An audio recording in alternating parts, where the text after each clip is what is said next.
Yo, what's up guys? Titikman natin ngayon ang Jollibee sa Canada. Oh, kumislap na. Kumislap na.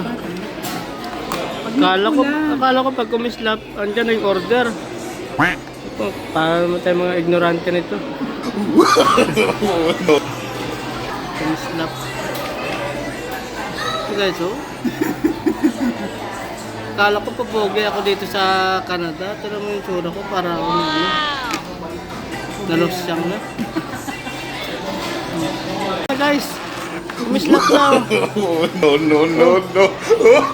Kumislap na. So yun guys, kain tayo sa Jollibee dito sa Canada.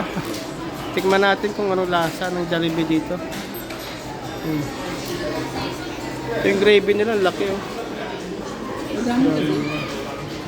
Ano to, spaghetti rin? Yeah, of course. What is it? Walang rice? Walang rice pala dito. So tayo guys. You can order. Wala palang rice dito. Meron. Meron. Hindi kami nag-order. So yun guys. I-treat naman natin yung sarili natin sa lahat ng pagod na dinaras natin dito sa Canada. Ang dami kong pinagdarong part-time, pagod, gutom. Ayan, kain na naman. Bago Kain na nagkaroon tayo. ng regular joban. Bago nagkaroon ng regular job. 2 days pa lang ako doon. Kain tayo guys. Tara. So yun yung spaghetti nila. Hindi masyadong maasim. Sakto lang yung lasa. So, hindi siya maasim. Sakto lang. Masarap din. O yan yung chicken nila. Tikman natin kung masarap.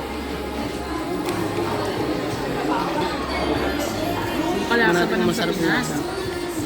Tikman natin yung lasa. Ipagkumpara natin yung Pilipinas tsaka yung Canada.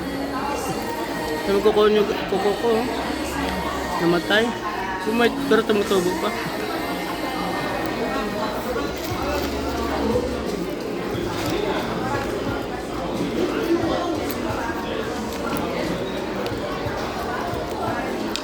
Halos pares lang din lasa.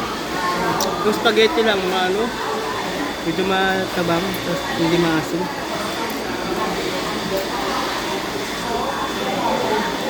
Sa Pilipinas, sobrang maasim kasi yung spaghetti. Matamis na miss.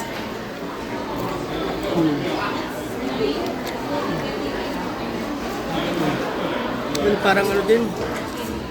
Parang Pilipinas ang lasa. Yung balat, tikman naman natin yung laman. Hari.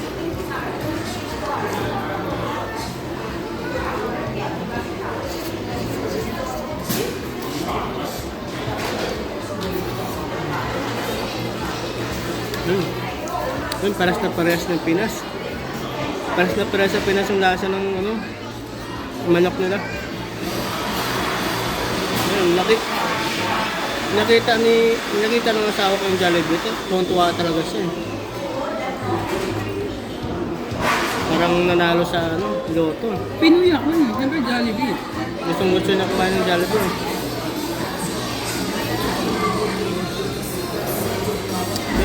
So yun guys, kain muna tayo.